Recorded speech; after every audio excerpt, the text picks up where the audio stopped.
હવે આપણી બુકની આગળ વાત કરીએ તો આપણી બુકમાં એકમ કોષ પરિમાણ સમાવિષ્ટ ગણતરીઓ. તો હવે એકમ કોષ પરિમાણ સમાવિષ્ટ ગણતરી, તો એમાં સૌ પ્રથમ એકમ કોષમાં પરિમાણ સમાવિષ્ટ ગણતરી એટલે કે એકમ કોષની ઘનતા, દળ, કદ આ વગેરે મૂલ્યો શોધી શકાય. તો આમાં દાખલા માટેના સૂત્રો આવે.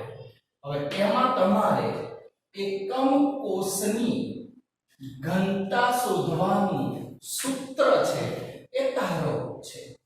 હવે એકમ કોષની ઘનતા શોધવાનું સૂત્ર તારવવું છે તો ખબર છે કે ઘનતા બરાબર દળ ભાગ્યા કદ.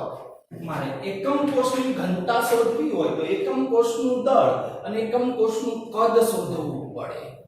તો સૌપ્રથમ હું કદની વાત કરું તો એકમ કોષના આ બધા પરિમાણ એટલે મૂલ્યો, એમાંથી એકમ કોષનું આપણે કદ ગણી શકીએ અને ખબર છે કે એકમ કોષનું કદ એટલે ધારની લંબાઈનો ક્યુબ. તો એકમ કોષનું કદ બરાબર a ક્યુબ. એના ઉપરથી કદ મળી જશે. જ્યાં ધારની લંબાઈ તમારે માપવી હોય તો એના માટે એકમ કોષનો એક્સ-રે પાડવો પડે. એના ક્ષ કિરણ વિવર્તનથી એકમ કોષ એના ધારની લંબાઈ તમે a માપી શકો અને એના ઉપરથી આનો ક્યુબ કરતા એકમ કોષનું તમને કદ મળી જશે. હવે સવાલ છે દળનો. તો હવે મારે ઘનતા બરાબર દળ ભાગ્યા કદ હોવાથી પરમાણુનું દળ શોધવું હોય, કેમ કે આપણે એક પરમાણુનું દળ શોધવાનું હોય છે તો એ દળ શોધવા એવોગેડ્રો આંકનો ઉપયોગ કરવો પડે. તો એકમ કોષનું દળ બરાબર એકમ કોષમાં પરમાણુની સંખ્યા કેટલી છે એને z વડે ધારવામાં આવે. તો એકમ કોષમાં પરમાણુની સંખ્યા ગુણ્યા દરેક પરમાણુનું દળ. કેમ કે ખબર છે કે આપણા જુદા જુદા એકમ કોષમાં પરમાણુઓ જુદા જુદા હોય કે આદિમાં 1, અંતમાં 2 અને ફલકમાં 4. એટલે કે પરમાણુની સંખ્યા ગુણ્યા એકલ પરમાણુનું દળ એનો ગુણાકાર કરો એટલે એકમ કોષનું તમને દળ મળે. તો આના ઉપરથી કહેવાય કે આમ એકમ કોષનું મારે દળ જોઈતું હોય તો z ગુણ્યા m કરવું પડે. હવે z ગુણ્યા m, z એટલે તો પરમાણુની સંખ્યા, પણ સ્મોલ m એ શું છે તો એકલ પરમાણુનું દળ હોય છે. તો એકલ પરમાણુનું દળ મારે શોધવું હોય તો તમને આમાં અણુભાર આપ્યો હોય. અણુભારનો એકમ શું છે? ગ્રામ પ્રતિ મોલ. અણુભારનો એકમ ગ્રામ પ્રતિ મોલ એટલે કે 1 મોલ જથ્થાનું ગ્રામમાં એ વજન હોય છે. અને 1 મોલનું વજન પણ તમારે તો એક પરમાણુનું દળ જોઈતું હોય તો એક પરમાણુનું દળ જોઈતું હોય તો તેના અણુભારને એવોગેડ્રો આંક વડે ભાગવા પડે. તો સ્મોલ m બરાબર કેપિટલ M ભાગ્યા Na એટલે કે એકમ પરમાણુનું દળ બરાબર મોલર દળ ભાગ્યા એવોગેડ્રો આંક.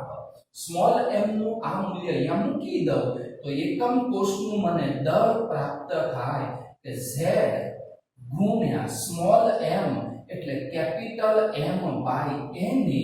તો આવી રીતે મને એકમ કોષ એનું દળ પ્રાપ્ત થઈ શક્યું. હવે એકમ કોષની ઘનતા બરાબર એકમ કોષનું દળ ભાગ્યા કદ. તમે આ સૂત્ર છે એ લાવી દીધું છે કે એકમ કોષ એનું દળ શોધવા માટેનું આ સૂત્ર આપણને ખબર છે. તો એકમ કોષનું દળ કે જેમાં લખાશે zm ભાગ્યા Na અને ભાગ્યામાં એકમ કોષનું કદ એટલે એનો ક્યુબ. તો દાખલા માટે એક આ સૂત્ર યાદ રાખશો કે જેની અંદર એકમ કોષની ઘનતા d બરાબર zm upon a cube Na. એકમ કોષની ઘનતા બરાબર zm upon a cube Na. z એટલે પરમાણુની સંખ્યા, m એટલે અણુભાર મોલર દળ, a ક્યુબ એટલે એકમ કોષનું કદ, Na એટલે એવોગેડ્રો આંક. તો દાખલા માટે એક આ સૂત્ર ધ્યાનમાં રાખશો. ધારો કે તબક્કામાં પરમાણુની સંખ્યા z શોધવાનું કહેતો આમાં z ને સૂત્રનો કરતા બનાવો તો લખાશે dna³ ભાગ્યા m એટલે અણુભાર તરીકે તમે ઓળખી શકો। એટલે એક સૂત્ર ઉપરથી તમે આમાં 5 માંથી 4 પરિમાણ જાણતા હો તો પાંચમું પરિમાણ એટલે મૂલ્ય તમે શોધી શકો। ત્યાર પછી આ સૂત્ર છે એ યાદ રાખશો, એકમ કોષની સંખ્યા। હવે ડાયરેક્ટ આ સૂત્ર યાદ રાખવાનું કે એકમ કોષની સંખ્યા શોધવી હોય તો વજન ભાગ્યા અણુભાર, વજન ભાગ્યા અણુભાર એટલે મોલ ગુણ્યા એવોગેડ્રો આંક ભાગ્યામાં પરમાણુની સંખ્યા। ડાયરેક્ટ શોર્ટ સૂત્ર, પછી દાખલા વગર હું સમજાવીશ, પણ એકમ કોષની સંખ્યા શોધવાની હોય તો આ સીધું સૂત્ર આવી જાય કે વજન ભાગ્યા અણુભાર ગુણ્યા એવોગેડ્રો આંક ભાગ્યા પરમાણુ સંખ્યા, એટલે કે WNA ભાગ્યા mz કે zm, WNA ભાગ્યા zm એકમ કોષ એની સંખ્યા તમે શોધી શકો છો। તો આના આધારે એકમ કોષની સંખ્યા શોધી શકાય। તો દાખલા માટે આ બે સૂત્રો તમે ધ્યાનમાં રાખશો તો એકમ કોષ એની સંખ્યા શોધવાનું સૂત્ર અને એકમ કોષની ઘનતા। તો આવી રીતે આ જે ટોપિક છે એ આપણો પૂર્ણ થયો છે। હવે આના ઉપર આધારિત આપણને કોયડા આપવામાં આવેલા છે। તો આના ઉપર આધારિત કોયડામાં કોયડા નંબર 1.3 એક તત્વની રચના અંતઃકેન્દ્રિત સમઘનીય બીસીસી છે। તો એક તત્વની રચના બીસીસી પ્રકારની છે જેમાં કોષની ધારની લંબાઈ એ આપી છે 288 પિકોમીટરમાં છે, તત્વની ઘનતા 7.2 ગ્રામ પ્રતિ સેમી ક્યુબમાં છે, એકમો ધ્યાનમાં રાખવાના છે, અને તત્વના 208 ગ્રામમાં કેટલા પરમાણુ હશે એ મારે પરમાણુ શોધવા છે। ધારો કે તમે ડાયરેક્ટ આ સૂત્રનો વિચાર કદાચ કરી નાખો કે પરમાણુની સંખ્યા બરાબર d એટલે ઘનતા, તો કે ઘનતા આપી દીધી, એને એવોગેડ્રો આંક ખબર છે, એ ધારની લંબાઈ ખબર છે, પણ સવાલ અણુભારનો થયો। અણુભાર તમને નથી આપ્યો, આ તો વજન આપ્યું છે તત્વનું કે આ તત્વના 208 ગ્રામમાં, તત્વનો અણુભાર નથી। તો સૌ પ્રથમ તમારે આ સૂત્રનો ઉપયોગ કરીને અણુભાર શોધવો પડે, અને અણુભાર શોધો પછી અણુભાર સાથે સરખામણી કરીને 208 ગ્રામમાં કેટલા પરમાણુ એ પછી શોધી શકો। પહેલા વેલ્યુ તમે લખશો કે સૌ પ્રથમ જે તત્વ છે એ બીસીસી પ્રકારની રચના ધરાવે છે। તો તત્વ બીસીસી રચના ધરાવે છે, અને બીસીસી રચના ધરાવે તો પરમાણુ સંખ્યા આપણે લખી શકીએ કે માટે તેમાં પરમાણુની સંખ્યા જેને કહેવાય z બરાબર 1। એટલે બીસીસી ઉપરથી પરમાણુની સંખ્યા નક્કી થઈ ગઈ। એટલે આ તો તમારે યાદ જ રાખવાનું છે કે આદિમ એકમ કોષ, સાદો એકમ કોષ પરમાણુની સંખ્યા 1, અંતઃ કે અંત બીસીસી માં પરમાણુ સંખ્યા 2, એફસીસી માં 4। હવે ત્યાર પછી ધારની લંબાઈ તમને આપી છે, તો એકમ કોષ એમાં ધારની લંબાઈ એ બરાબર 288 પિકોમીટર છે, અને ત્યાર પછી તેની ઘનતા તમને આપવામાં આવી છે। તો તત્વ જે છે એ તત્વની ઘનતા બરાબર એટલે કે ડેન્સિટી d બરાબર 7.2 જેનો એકમ ગ્રામ પ્રતિ સેમી ક્યુબ છે। હવે હવે એકમો તો સરખા હોવા જોઈએ. હવે ધારની લંબાઈ 288 પિકોમીટરમાં છે. આ પિકોમીટર છે એને કાં તો મીટર કાં તો સેન્ટીમીટરમાં ફેરવવા પડે. તે જોવાનું કે ઘનતાનો એકમ કયો છે. જો કિલોગ્રામ પ્રતિ મીટર ક્યુબ હોય અને મીટરમાં ફેરવો, પણ અહીંયા સેમી ક્યુબ હોવાથી 288 ગુણ્યા 10⁻10 સેન્ટીમીટરમાં એને ટ્રાન્સફર કરો. જો મીટર હોય તો 10⁻12, મીટર ને સેન્ટીમીટરમાં તમે લખ્યા એટલે 10⁻12 ગુણ્યા 100 10⁻2 એટલે 10⁻10 સેન્ટીમીટર થઈ ગયા. ધારની લંબાઈ એ તમને મળી ગઈ છે. હવે એ મળી ગઈ, પણ ખબર છે કે આમાં તમને શું જોઈશે? એનો ક્યુબ. માટે એનો ક્યુબ એટલે કે એકમ કોષનું કદ. એક ક્યુબ બરાબર એટલે અહીંયા લખાશે 288 ગુણ્યા 10⁻10 એનો ક્યુબ થશે. હવે આપણે વેલ્યુ અહીંયાથી જ ક્લિયર કરી લેવાની. તો 288 નો ક્યુબ તમે 288 નો ક્યુબ કરો એટલે કે 288 ગુણ્યા 288 ત્રણ વખત તમે કરો એટલે એની વેલ્યુ તમને મળે છે 23 88 78 72 ગુણ્યા 10⁻30 ઘાત. પણ આપણે એક આંકડા પછી દશાંશ લઈએ તો અહીંયાથી 1 2 3 4 5 6 ને 7 સ્ટેપ ખસી જઈએ તો 2.38 એટલે 39 લખાય. તમે 7 સ્ટેપ ખસ્યા છો 10⁻7 આમાંથી બાદ કરો તો 10⁻23 થયું અને એનો એકમ સેમી ક્યુબ થઈ શકે છે. કેમ કે એક ક્યુબ એટલે સેમી ક્યુબ. તો આવી રીતે એકમ કોષનું કદ એનો ક્યુબ લાવી દીધો. હવે આપણે સૂત્ર લઈએ તો અહીંયા આગળ પહેલા સૂત્ર લખીશું કે એકમ કોષ એની ઘનતા. હવે તમને ખબર પડી ગઈ છે કે આ બધા જ મૂલ્યો છે, અણુભાર નથી. ડાયરેક્ટ તમે અણુભારને સૂત્રનો કરતા બનાવી દેશો તો એ ચાલશે, અથવા તો ઘનતા D બરાબર Zm upon A cube n. આપણે m ને સૂત્રનો કરતા બનાવીએ તો m બરાબર D A cube n ભાગ્યામાં z.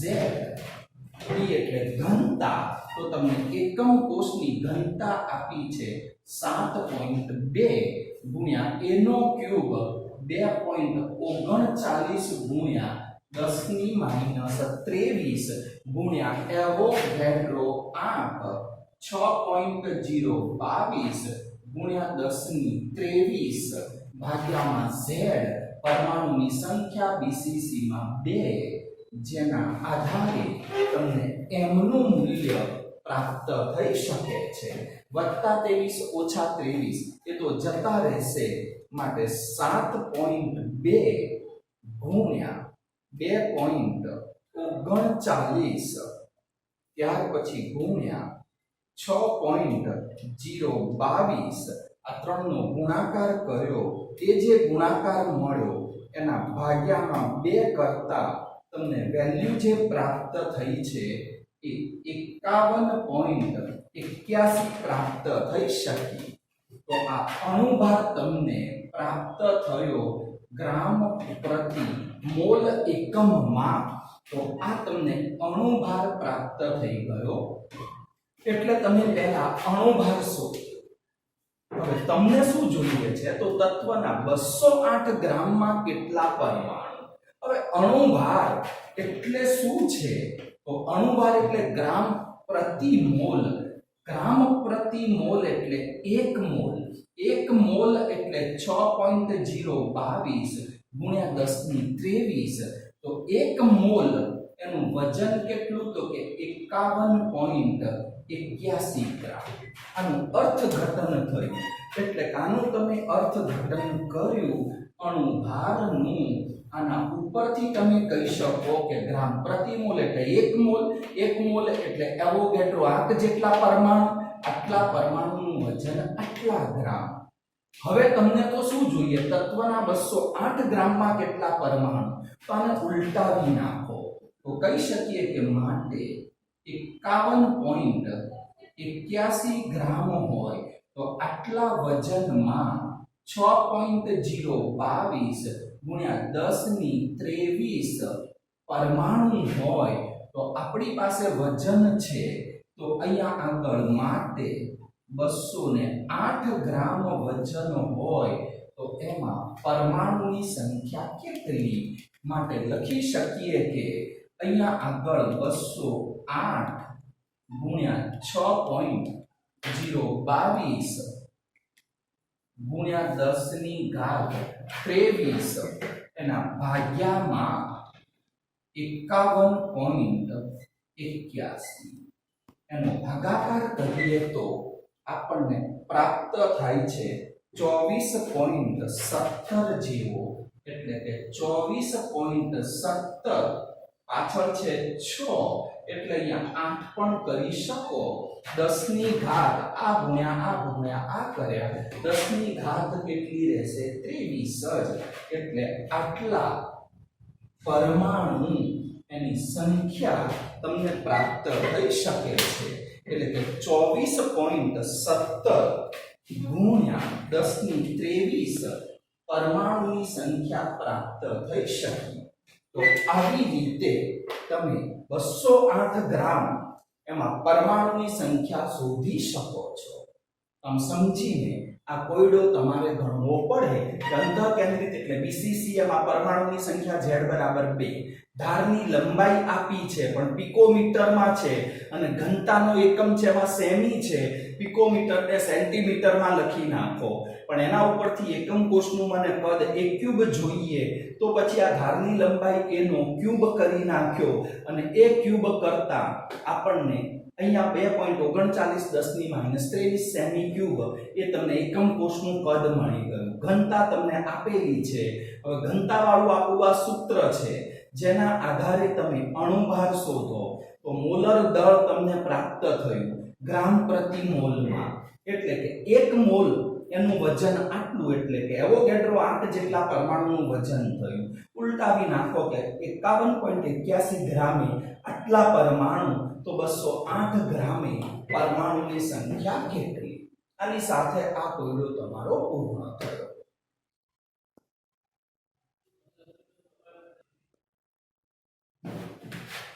હવે 1.4 ક્ષkiરણ વિવર્તન દર્શાવે છે કે કોપર FCC એકમ કોષ એમાં સ્ફટિકીકરણ પામે છે હવે કોપર જે છે એ કોપર FCC એકમ કોષ એમાં સ્ફટિકીકરણ પામે છે તો કોપર FCC એકમ કોષમાં સ્ફટિકીકરણ પામે તો અહીંયા આગળ તમને પરમાણુની સંખ્યા તો મળી ગઈ કે કોપર FCC એકમ કોષમાં સ્ફટિકીકરણ પામે માટે પરમાણુ સંખ્યા Z બરાબર કેટલા થશે 4 FCC એટલે 4 પરમાણુ તેની ધારની લંબાઈ તમને આપી છે તો ધારની જે લંબાઈ છે એ બરાબર 3.608 ગુણ્યા 10 ની -8 એકમ અહીંયા સેન્ટીમીટરમાં જ છે એટલે ધારની લંબાઈ પણ સેન્ટીમીટરમાં બીજા પ્રયોગમાં કોપરની ઘનતા તમને આપેલી છે તો ઘનતા D બરાબર 8.92 એકમ અહીંયા પણ ગ્રામ પ્રતિ સેમી ક્યુબ છે એટલે એકમ બંનેના સરખા તો કોપરનું પરમાણુય દળ શોધો તો કોપરનું પરમાણુય દળ એટલે એનો પરમાણુ ભાર પરમાણુ ભાર એટલે સૂત્રમાં અણુ ભારના બદલે આપણે પરમાણુ ભાર મોલેક્યુલર વેઇટ તમારે શોધવાનું છે. હવે બધા જ મૂલ્યો આપ્યા છે, તમારે સીધા સૂત્રનો જ ઉપયોગ કરવાનો છે. હવે ઘનતાનું તમારું સૂત્ર શું છે? તો ખબર છે કે એકમ કોષની ઘનતા D બરાબર Zm upon a cube Na. હવે m તમારે શોધવાનું છે, તો સૂત્રનો કરતા બનાવી દઈએ કે પરમાણ્વીય દળ અથવા તો આણ્વીય દળ m બરાબર D a cube Na ભાગ્યા z. d a cube Na ભાગ્યા z કરીએ તો d એ ઘનતા તમને આપી છે 8.92. એનો ક્યુબ ધારની લંબાઈ, તો ધારની લંબાઈ છે એ પણ લખાશે કે 3. તો એ ક્યુબ પહેલા કરી જ નાખવાનું કે આના ઉપરથી આપણે ધાર એકમ કોષનું કદ બી લઈ જ લેવાનું કે એકમ કોષનું કદ એનો ક્યુબ બરાબર તો લખાશે 3.608 ગુણ્યા 10 ની -8 એનો ક્યુબ. 3.608 એનો ક્યુબ આપણે કરવો પડે તો એ જે વેલ્યુ મળે છે એ 46.96 જેવી પ્રાપ્ત થાય છે. 7 એટલે અહીંયા હું 8 લખી નાખું અને ગુણ્યા 10 ની ઘાત, અહીંયા 10 ની ઘાત આવશે 8 તરી 24 એટલે 10⁻²4. એક આંકડા પછી દશાંશ જવા દઈએ તો અહીંયા લખી શકાય 4.6968. એક દશાંશ આમ ખસ્યા, એક ઘાત વધી એટલે 10 ની ઘાત થઈ ગઈ 23. એટલે એનો ક્યુબ તમને મળી ગયો કે 4.6968 ક્રોસ 10⁻²3. એવોગેડ્રોમાં 6.022 ગુણ્યા 10 ની 23 ભાગ્યામાં z. z નું મૂલ્ય કેટલું છે? 4. માટે m બરાબર -23 + 23 ગયા 8.92 ગુણ્યા આ ભાગ્યા 4 કરશો એટલે તમને મળે છે 63.07. 63.07 અને એપ્રોક્સિમેટલી તમે શું કહી શકો? તો એપ્રોક્સિમેટલી 63.1 લખી શકાય. એકમ શું થાય તો કે ગ્રામ પ્રતિ મોલ. એટલે 63.07 પણ ચાલે અથવા તો 63.1. એ તમારું કોપરનું પરમાણ્વીય દળ પ્રાપ્ત થઈ શકે. તો આટલા ગ્રામ પ્રતિ મોલ એટલે આપણે કહી શકીએ કે માટે કોપરનું પરમાણ્વીય દળ એટલે પરમાણુ ભાર 63.1 યુનિફાઈડ માસ ગણી શકાશે. એટલે આ જવાબ તમારો પતી ગયો. હવે ત્યાર પછીનો કોયડો છે 1.5 કે સિલ્વર સીસીપી લેટિસ રચે છે.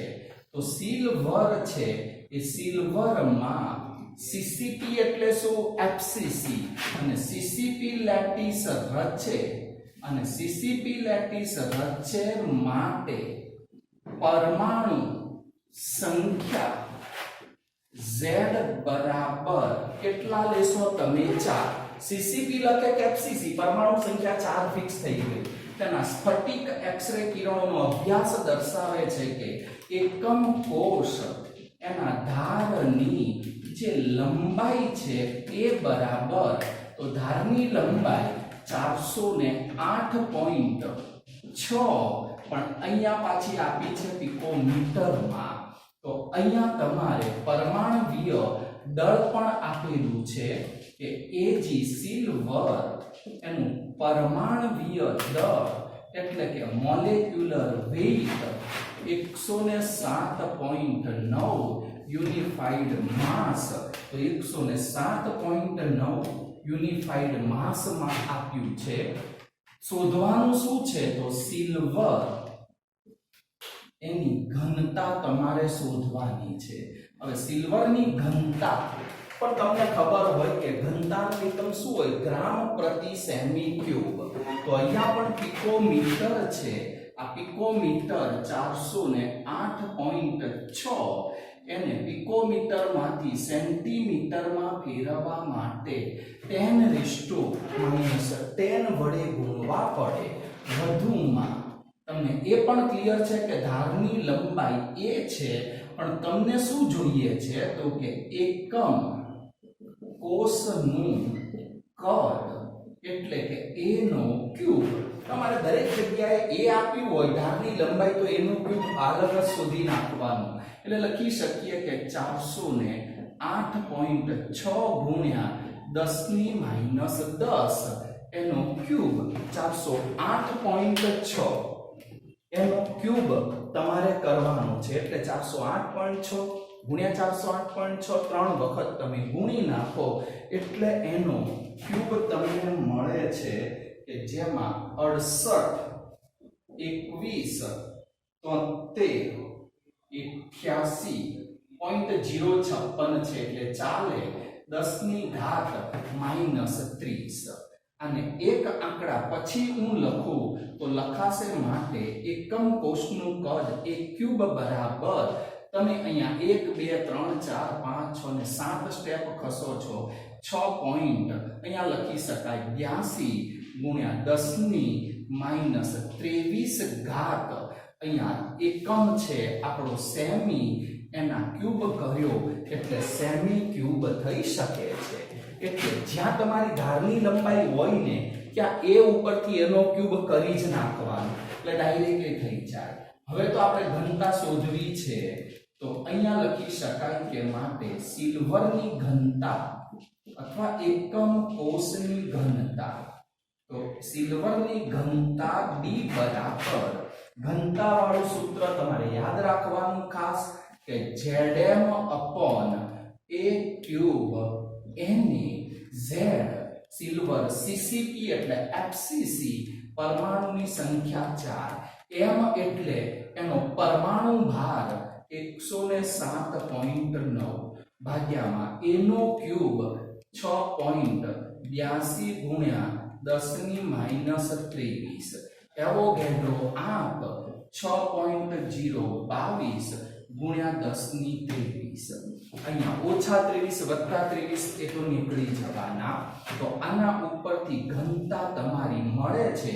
આ બંનેનો ગુણાકાર કરી એનો ભાગાકાર કરો એટલે તમને 10.508 એટલે લખી શકો 51.